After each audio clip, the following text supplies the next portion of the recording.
እግዚአብሔር የፈለገው ከናንተ በሚወጣ ጉልበት ለናንተ እየሰራችሁ ሳይሆን ስልጣናችሁን ተጠቅማችሁ የሌላውን ጉልበት ተጠቅማችሁ እንድትኖሩ። መንፈስ እግዚአብሔር እንደዚህ ይለኛል፣ አንድ ሰው ያልደከመበት ያለፋበት ነገር እጁ ገባ። ብልጽግና የልፋት ውጤት እንዳልሆነ ማመን። ብልጽግና የምትመጣው በልፋት አለ። ሰረነ ቢባል ምን ይላል? ሰረነ ሚል ፊደል ትጠቀማለህ ዘላለም። ትርጉሙ እኮ ከባድ አይደል? እግዚአብሔር ከአባታችን ከጌታም ከኢየሱስ ክርስቶስ ጸጋና ሰላም ይብዛላችሁ። እንደምን አላችሁ? እኔ በጣም ሰላም ነኝ። ዛሬም እንደተለመደው በአዲስ ቪዲዮ ለእናንተ መጥቻለሁ። ቪዲዮ ለብዙዎች እንድታደርሱት አሳስባለሁ። በቀጥታ ወደ ተዘጋጀው ቪዲዮዎች እናምራለን። እስከ ፕሮግራም ፍጻሜ አብራችሁን ቆዩ። አንዳንድ ሰዎች በዚህ ዘመን በጣም ብዙ ነቢያት የሚባሉ ስላሉ የሪቫይቫል ዘመን እንደመጣ አድርገው ነው የሚቆጥሩት። ግን አብዛኛው እንዴት የሚያስደነግጥ ነገር ነው በቴሌቪዥን ስክሪን የሚታየው ነብይ ተብለው የሚመጡ ሰዎች የሚናገሩት። ፈጽሞ መጽሐፍ ቅዱስም በሰውም ሕሊና እንኳን ለመቀበል የሚከብድ አሜን እያለ ሰው እንደዚህ እያለ የሚቀበለው ነገር ምን አይነት ህዝብ ነው ያለው? ጉባኤ ውስጥ እነሱ ጋር የሚሄደው ምን አይነት ህዝብ ነው ብለን እስክንጠይቅ ድረስ የሚያደርግ ነገር ነው እየተናገሩ ያሉት። ስለ ኃጢአት፣ ስለ ክርስቶስ መስቀል፣ በእግዚአብሔር ስላለው ጽድቅ አይደለም የሚናገሩት፣ ስለ ገንዘብ ነው የሚናገሩት። ሌላው መጠየቅ ያለብን ጥያቄ እንዲህ ነቢያት ከበዙ በኋላ ቤተክርስቲያን ተከበረች ወይ? ቤተክርስቲያን በጽድቅ ታወቀች ወይ? ቤተክርስቲያን ተከበረች ወይ? መቀለጃን እንዲሆን ነው በቲክቶኩ በምኑ በዋና ጆክ የሚሰራው በማን ነው? እነዚህ ነቢያቶች በሚሉት በሚሰሩት አይደል እንዴ? ምንም ጠብ የሚል ወደ ክርስቶስ የሚያቀርብ ህይወት የሚሰጥ ነገር ሳይናገሩ የሚሄዱ ህዝቡን ግን የሚዘርፉ ሰዎች የበዙበት ዘመን ላይ ያለ ነው። በመንፈስ ቅዱስም የሁሉ አመጽ የሚሰራው እግዚአብሔር ተናገረኝ በሚል ነው።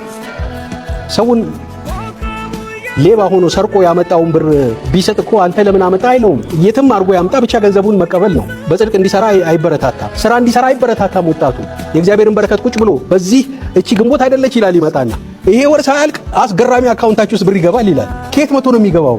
ቁጭ ብሎ ሰው ሳይሰራ በቅዠት እንዲኖር በማድረግ እነሱ ገንዘባቸውን የሚሰበስቡ ሰዎች ናቸው።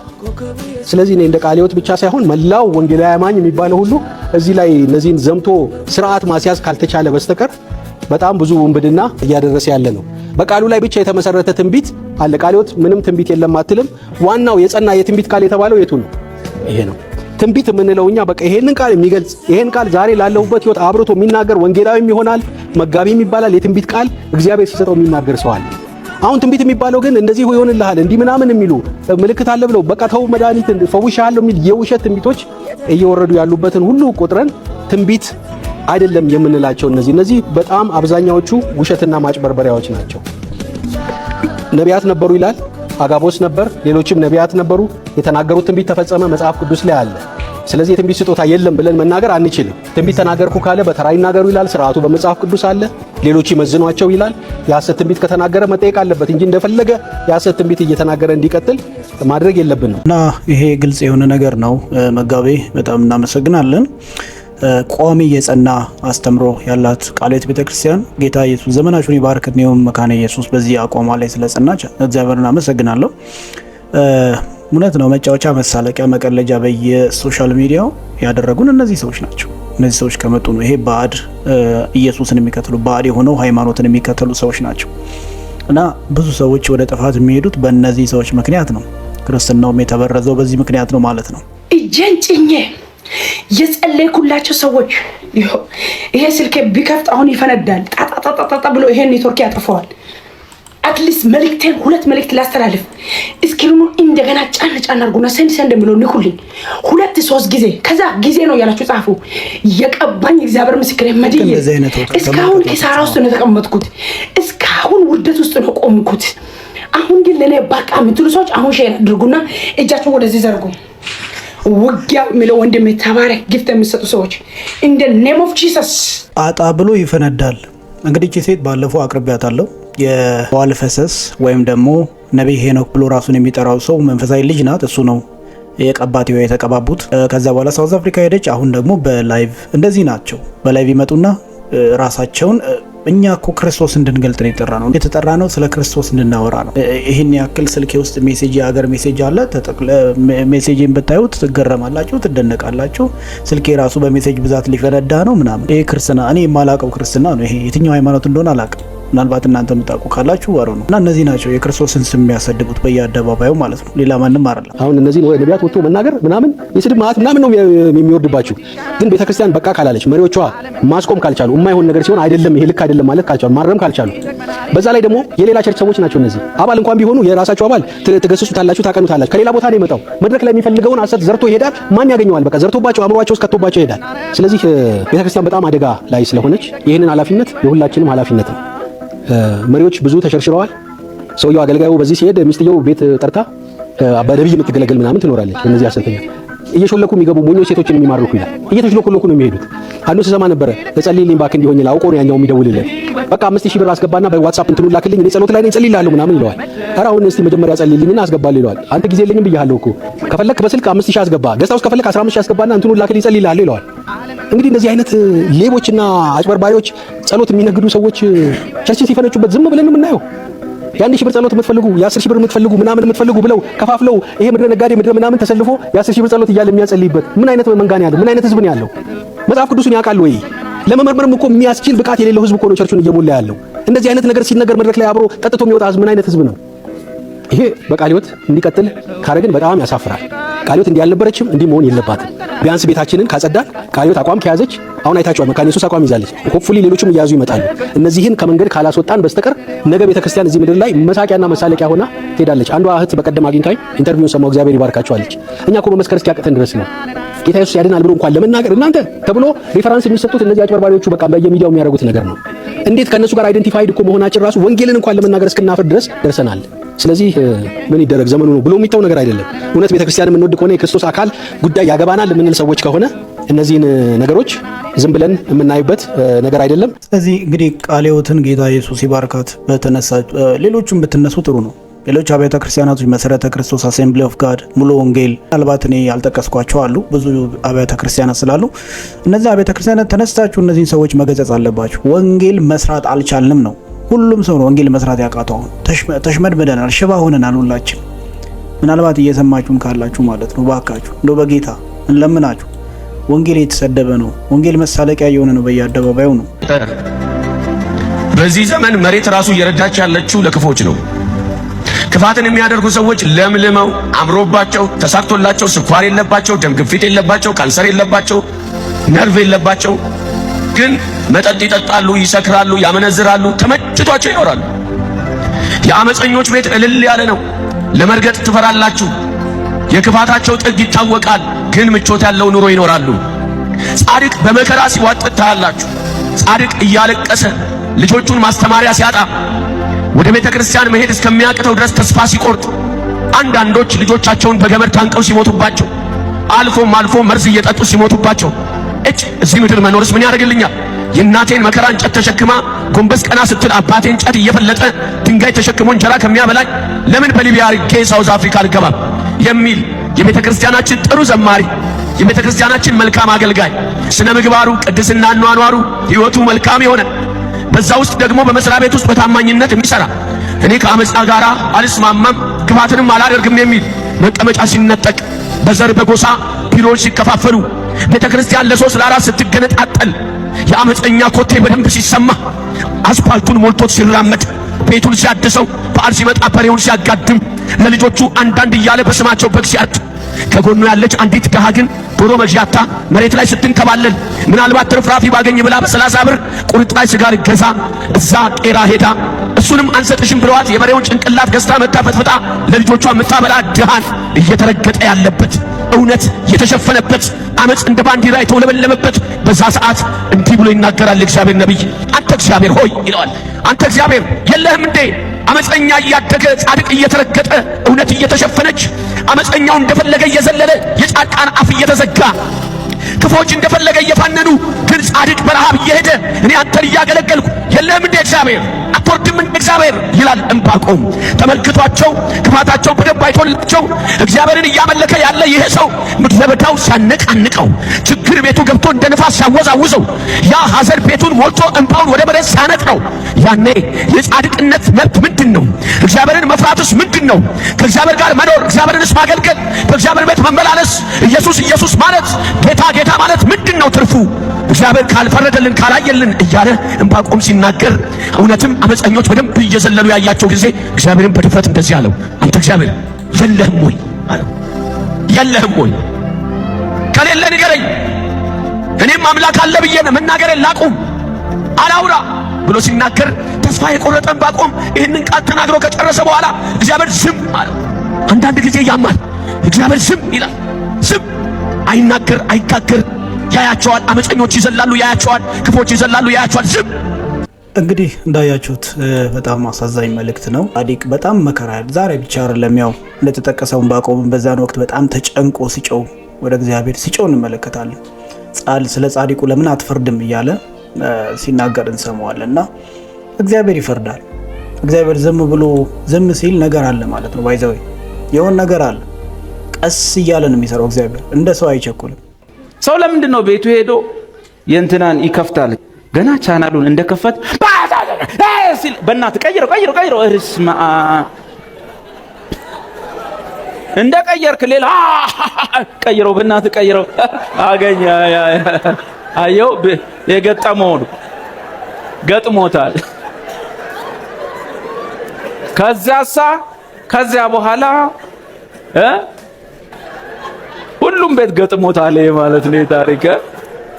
ከዛ በኋላ ወንድም ማሰግድ ይመጣል። ስትቀይረው ቀሚስ አርጓል፣ ነጭ ቀሚስ እንደውም መስቀል ማስሯል መሰል አይደለ?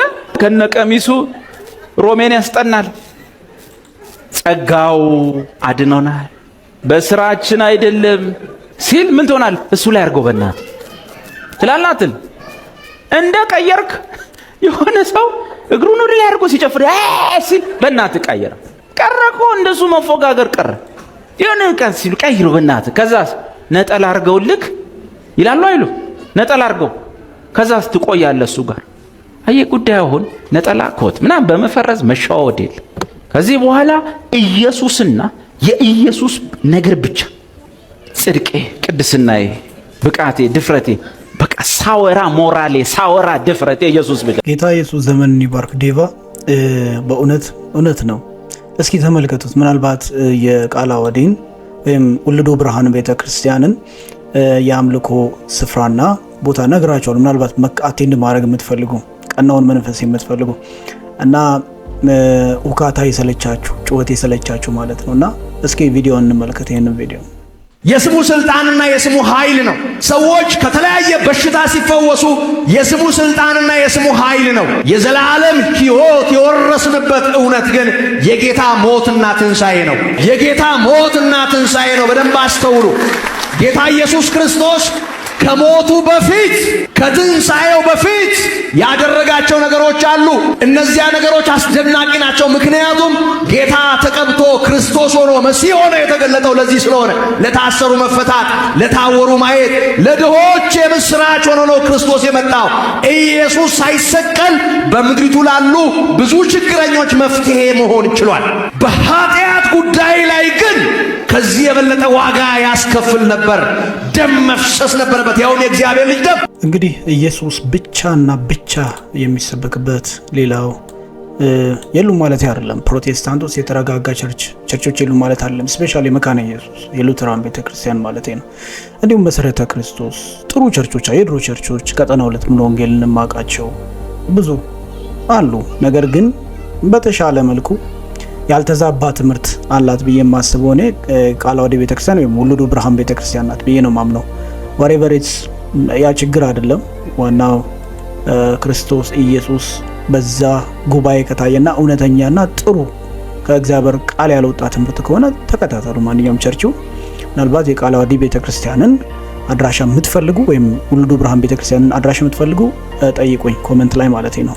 የእግዚአብሔር ኃይል እና የእግዚአብሔር ጥበብ የሆነው ክርስቶስ ነው። ኃይልን ከዚህ ነጥለ ነው ወንበር ማተራመስ ከሆነ መገጫጨት ከሆነ ትንኝ የማባረር ያህል ጃኬት እያወዛወዙ ጉባኤን ወዲያና ወዲህ ማዘናፈል ከሆነ እሱን ሌላ መጽሐፍ ላይ ፈልጉ ሰዎች። በፍጹም የእግዚአብሔር ቃል በየትኛውም ስፍራ አንድ ማስረጃ ያልሰጠበትን ከየት እንዳመጡት እንኳን ሰዎች ያልተለማመዱትን አጓጉል ነገር እሱን ነው ኃይል የሚሉት። ምን እንዲህ አዳልጦም ትወድቃለህ። ወጠምሻም ሊጥልህ ይችላል። ሌላም ኃይል ሊያንከባልልህ ይችላል። ተንከባሉ ለመነሳት እሱን እኮ ምንም ሊያደርግ ይችላል። የሆነ ንፋስ የሆነ አድማ መበተኛ እኮ ሊያንደፋድፍ ይችላል። በውሃ ኃይል ማንም ሊጥልህ ይችላል። መጣል ነው ቁም ነገር እንዴ? ፈልቅቆ እኮ ማውጣት ነው። እግዚአብሔር ከጨለማው ኃይል ማትረፍ እኮ ነው ስራው። ወደ እግዚአብሔር ልጅ መንግስት እኮ ሊያፈልሰን ነው የእግዚአብሔር ልጅ ኢየሱስ የሞተው። ይሄ የምስራች ሰው ተነግሮት እግዚአብሔር ያደረገለትን ምህረት አውቆ ከእግዚአብሔር ጋር ታርቆ የሚድንበት እውነት ነው በክርስቶስ የተገለጠ። የእግዚአብሔር ኃይል ይሄ ነው። የእግዚአብሔር ኃይልና የእግዚአብሔር ጥበብ የሆነው ክርስቶስ ነው። እና ክርስቶስ ለአንዳንድ ሰው ኩስስ ይልበታል። በመንፈስ ቅዱስ ስም፣ መንፈስ ቅዱስ ነው አልላችሁ፣ በመንፈስ ቅዱስ ስም የሚደረጉ ግርግሮች ክርስቶስን ሸፍነውታል። በጥልቀት የእግዚአብሔር ልጅ የኢየሱስ ክርስቶስ የማዳን ሥራ እንዳይነገር ላዩን ዝም ብለን ክርስቶስ እንደ አንድ ሐኪም፣ ክርስቶስ እንደ አንድ ጠንቋይ፣ ክርስቶስ እንደ አንድ የሆነ ጊዜያዊ መፍትሄ ሰጪ ምድራዊ ተስፋ እስኪሆን ድረስ ሰዎች ያንን ብቻ እንዲያስቡ በጥልቀትም እንዳያዩት አዳነኝ የሚሉ ደህንነት እንዳይገባቸው በጣም ብዙ ሰው በሚገርም አይነት አለማስተዋል ውስጥ ይመላለሳል። ወገኖቼ ጌታ ኢየሱስ ክርስቶስን ብሉይ የሚያደርግ ሐዲስ የለም። ጌታ ኢየሱስ ክርስቶስን የሚያደበዝዝ የትኛውም አይነት ጸጋ የለም። መንፈስ ቅዱስም ቢሆን ክርስቶስን ለማክበር ሰዎችን ወደ እውነት ለመምራት የተገለጠ የእግዚአብሔር ኃይል እንጂ ኢየሱስ ክርስቶስን በማኮሰስ ግለሰብና አገልጋይ ቁንጮ ለማድረግ የተገለጠ ሌላ ማለት አይደለም። ይህንን ማስተዋል ያስፈልጋል ወገኖች። ኢየሱስ ክርስቶስ በተሰበከበት የእግዚአብሔር ኃይል ነው የሚንቀሳቀስ። በጽድቅ እሱን መናገር ከተቻለ የእግዚአብሔር ኃይል ነው ሰዎችን የሚያድን የሚታደግ የሚነጥቅ ካለማመን ጨለማ ከኃጢአት ኃይል በዚህ ዓለም ካለ ብዙ ነገር እንዲህ የሚነጥቅ የእግዚአብሔር ኃይል ነው እየተንቀሳቀሰ ያለው። እሱን መርሳት የለብን። ኃይል በሌላ ግርግር መተካት የለበትም። ይህን አስተውሉ። ይህንን ነው የምለው። ግርግር አይደለም ክርስትና፣ መጨው ሁካታ መፍጠር አይደለም። ኦኬ እግዚአብሔር የሰላም አምላክ እንጂ የሁከት አምላክ አይደለም ብሎ ቅዱስ ጳውሎስ በአንደኛ ቆሮንቶስ ምዕራፍ 13 ላይ እንደተናገረው ማለት ነውና የተረጋጋ መንፈስ ያስፈልጋል ማለት ማድመጥ ማስተዋል መቻል አለብን። ትምህርቶች በጭወት ውስጥ ሊሸወዱ ይችላሉ። ታምራት ድንቆች እንደምትመለከቱት ባለፈው ብዙ አሳይቻቸዋለሁ። በተለይ እነዚህ ነቢያት ጎራ ውስጥ ያሉ ሰዎች ውካታ መፍጠር ነው። በእርግጥ እነሱ ቤተክርስቲያን ስላልሆኑ ሱቅ ስለሆኑ ስለነሱ ማውራት አልፈልግም ሁልጊዜ እየመጣው ማለት ነው። እስኪ አሁን ወደ ጥሩ መልእክት የምናልፍ ይሆናል። ያው በቸርች ውስጥ የሰውነት መቀነስ ጸሎት እየተካሄደ ነው። ተመልከትልኝ። በኢየሱስ ስም ሸንቃጣ ትሆናለህ። አሜን። ፍሪ አንሳት፣ አንሳት፣ እንደገና አንሳት። ሚራክለስ ዌት ሉስ የሚባል ጸሎት አለ። ታምራዊ የሆነ ኪሎ መቀነስ ወገኔ፣ አሁን ምን ይባላል? እሺ ወገኖች ምን ይባላል? ታምራዊ የሆነ ኪሎ መቀነስ ማለት የትኛው ነው? አሁን ይሄ ወንጌልሽ ማን የሚባለው ወንጌል ነው? ምን የሚባለውን? ምክንያቱም ብዙ ወንጌሎች ስላሉ ማለት ነው። አሁን ላይ እናንተ ሰዎች ጋር ብዙ ወንጌል ስላለ ጌታ ኢየሱስ አድነን። እሺ ብዙ አጋንንት ያስወጣል፣ አያዋራም። የማያዋራበት ምክንያት የመጀመሪያው አጋንንት ማዋራት ልክ ስላልሆነ ነው አይደል? ኢየሱስ ከአጋንንት መረጃ አይወስድም። የመጀመሪያው እሱ ነው። ሁለተኛው ደግሞ ቆይ ስሙኝ አነ እከሌልኝ ውጣ። አሁን ኢየሱስ ብዙ አጋንንት ዲያግኖስ አያደርግም። ቅድም እንዳልኳችሁ ብዙ የማያዋራው መረጃ ላለመቀበል ብቻ ሳይሆን ያለ ጊዜው ገልጦት መከራ እንዳያመጡበት ነው። ማን እንደሆንክ እናውቃለን። ባይዘው ምዕራፍ 1 ነው አጋንንት ማውጣት የሚጀምረው ማርቆስ ወንጌል። ሌሎች ወንጌላት ላይ በተለይ ማቴዎስና ሉቃስ 4 ምዕራፍ ሄዶ ምዕራፍ 4 ነው። እኛ ከምዕራፍ 4 ነው ማንበብ የምንጀምረው። ብዙ ጊዜ የዘራረግና ምናምን አናነብም። ልማዳችን ነው። ኢትዮጵያውያን ብዙ አይሁዳዊ ነው ምዕራፍ 1 ቁጥር 1 የሚጨንቀው እንትናን ወለደ የማን ዘር ነው ኢየሱስን መሲህ ነው ለማለት ከማን ነው የመጣው ነው።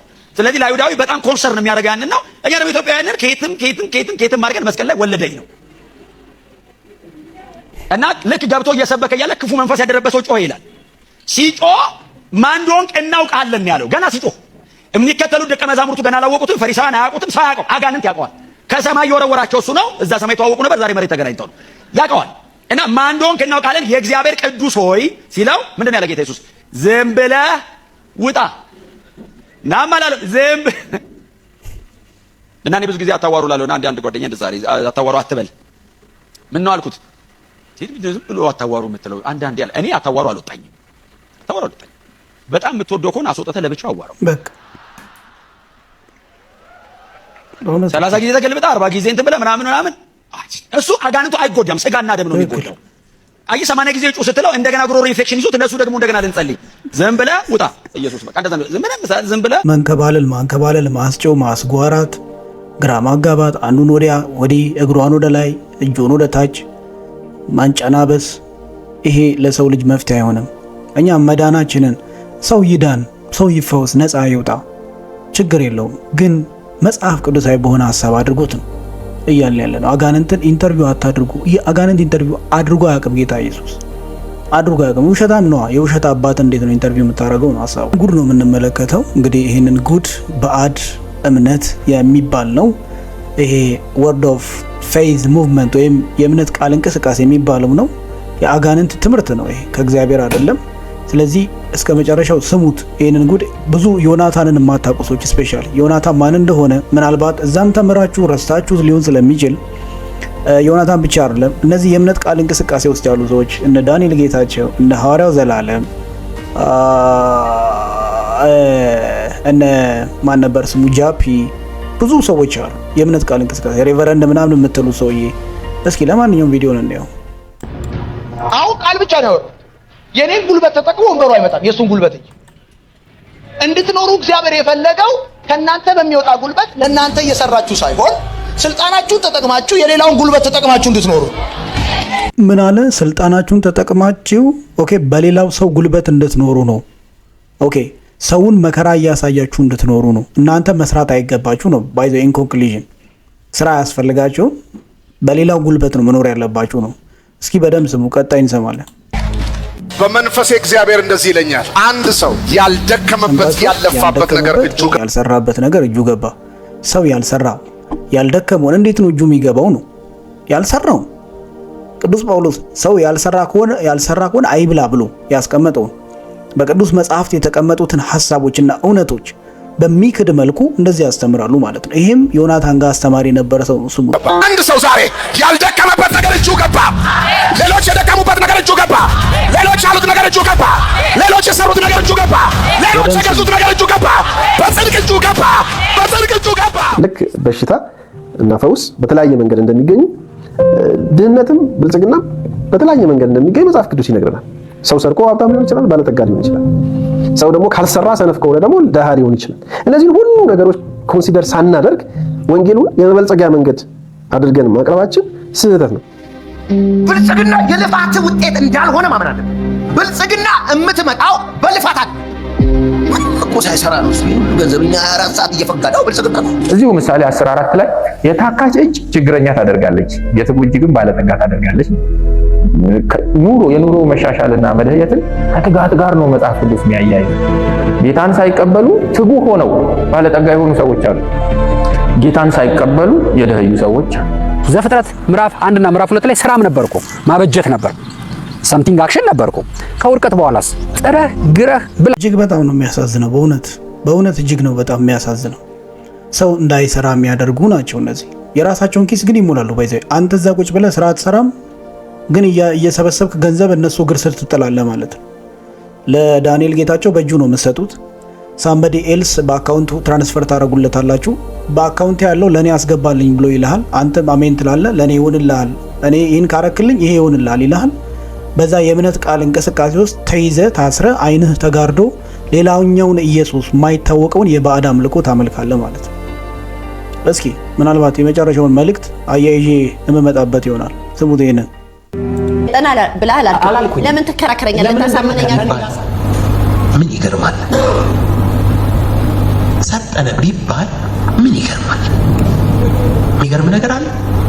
ምክንያቱም ያንን ዘር ሆኖታል። ምን ማለት ነው? በሌላ አማርኛ የግብፅ የበኩር ልጅ ሆኗል። የሚሰቀለው እባብ ሆኗል። ኃጢአትን ሆኗል። እርግማንን ሆኗል። በስጋው ሰውነት ተሸክሞታል። ታዲያ ምንድን ነው ችግሩ? እኔ አላልኩም። ኢየሱስ ሰይጣን ሆነ ቢባል ምን ይገርማል እያለ ነው ዘላለም ጌታቸው። ስሙ ይሁን ምን ይገርማል? ደግሞ እነ ኬንዮን ኬኔታገን ኬኔት ኮፕላንድ ምናምን ተብለው ተጠራ ብለው ከሆኑ መገለጥና እምነታችን አንድ ነው። ኬኔት ይኸውላችሁ እንዴት አድርጎ ዳይቨርት እንደሚያደርገው እባብ ሙሴ በምድረ በዳ እባቡ እንደሰቀለው ዮሐንስ ወንጌል ምዕራፍ 3 ቁጥር 15 ላይ ያለውን ሐሳብ በመምዘዝ ነው እንግዲህ እንደ እስላሞች ነው የአክት እያደረገ ያለው። ከዛ ኢየሱስ ክርስቶስ እባብ ከተሰቀለ ያ ከሆነ ኢየሱስ ሰይጣን ነበር ብሎ የሚያነሳውን ማለት ነው። ኢምፕሊኬሽኑ ግራ የተጋባ ሰው ነው እንግዲህ ተመልከቱ። ይሄ ነው ስንት ዓመት ሙሉ ሲያስተምራችሁ ይቆይ። ተልቆ ለትውልድ መሪ ነው እንግዲህ ይዞ ስንት ቸርች ወደ 100 ምናምን ቸርች ኢትዮጵያ ውስጥ የከፈተ ሰው ሱቅ። አይ ላቭ ማን ኦፍ ጋድ የእግዚአብሔርን ሰው ወዳለሁ። ከዘመኑ ፈጥኖ የተገለጠ የእግዚአብሔር ሰው ብዙ ነገሩን ሰምቻለሁ። ምን ችግር አለው? ጳውሎስ ያለውን አይደል እነሱስ ያሉት? አያችሁ፣ የእነሱ መገለጥ አልነበረም። ከነ ኬኔት ኮፕላንድ ጋር አንድ ነን እያለ ሚል ፊደል ትጠቀማለህ ዘላለም። ምን ችግር አለው? ትርጉሙ እኮ ከባድ አይደለም። ሞተ ማለት ነው። ክርስቶስ ሲሞት ማለት ክርስቶስ ከእግዚአብሔር የህይወት ስርዓት ብርሃናዊ ህይወትና ዓለም ተለይቶ ወደ ፍርድና ጨለማ ዓለም ገባ ማለት ነው። በጣም የውድቀቱ ጥግ መሰጠን እስከሚለው ፊደል ወርዷል። የሰው ልጅ የውድቀቱ ጥግ መሰጠን እስከሚለው ፊደል ከወረደ ክርስቶስ ያንን ሰው ለማውጣት መሰጠን እስከሚለው ቢወርድ ምን ችግር አለ? ሲኦል ወርዷል አይደል? አልወረደም? የወረዱ ስላሉ እንጂ ስለተሸነፈ ነው። የሰው ልጆች ኃጢአት ስለከበደው ነው ሲኦል የወረደው። የወረዱ ስላሉ የወረዱትን ለማውጣት አይደለም። እዛ ጥግ ድረስ ሲወርድ እኛ እስከ መሰጠን ዘር ወርደን ከሆነ መውረድ ግዴታ ሰማችሁ አይደል? ሰይጥኗል ብሎ ኢየሱስን ሲያብራራ ምንድነው ያለው? ከእግዚአብሔር ዓለም ወጥቶ ወደዚህኛው ዓለም ስለገባ ነው ሰይጣናል ያልኩት። ኢምፕሊኬሽኑ ከየት ነው የሚመጣው? ተመሳሳይ መልኩ ነው። እነ ኬኔት ኮፕላንድ የሚያምኑበት እምነት ይሄ ነው። እነ ጄዝ የሚያምኑበት እምነት ይሄ ነው። ከነሱ ነው የቀዳው ትምህርቱን። ከመጽሐፍ ቅዱስ አይደለም የሚያመጣው፣ ከራሱ አባቶች ነው የቀዳው። የመጽሐፍ ቅዱስ ሐሳብ አንድም እንድምታው የለም፣ ኮንቴክስቱ የለም። በጣም ነው የሚያሳዝኑት እነዚህ ሰዎች። ከአጋንንት በምን ይለያሉ ወገኖች? ከጨለማው ዓለም በምን ይለያሉ? ከ666 አውሬው ከተባለው ከዮሐንስ ራዕይ ምዕራፍ 13 ካለው ሐሳብ በምን ይለያሉ? ከአጋንንት በምን ይለያሉ? ከጥንቆላና ከሟርት ከጨለማው ዓለም ከጋኔን ጋር በምን ይለያያሉ? ከወደቀው ሰይጣን ጋር ኦኬ፣ የአጥቢያ ኮከብ ከተባለው አጋንንት ጋር በምን ይለያያሉ? እነዚህ ሞርኒንግ ስታር የሚባሉ። ጌታ ኢየሱስ ማስተዋል ይስጠን፣ አይኖቻችንን ይክፈት። ሰው አምላኪ አንሁን፣ ቃሉን የምናመልክ ነው። ከቃሉ ጋር እንስማማ፣ የቃሉ ሐሳብ ይኑረን በልባችን። ሰዎችን አትከተሉ ምለው ለዚህ ነው። ስሙ፣ አድምጡ፣ ተማሩ፣ እንማር ምለው ለዚህ ነው። ስታችኋል እያልኩ ነው ያለሁት። አይኖቻችሁን ክፈቱና ተመልከቱ። ጌታ ሊገለጥ ቅርብ ነው። ኢየሱስ ክርስቶስ እሱ የእግዚአብሔር ልጅ ሆኖ ይምጣልን እና ቪዲዮ ለብዙዎች አድርሱ፣ ይማሩበት። አመሰግናለሁ። ጌታ ከመንፈሳችሁ ጋር ይሁን።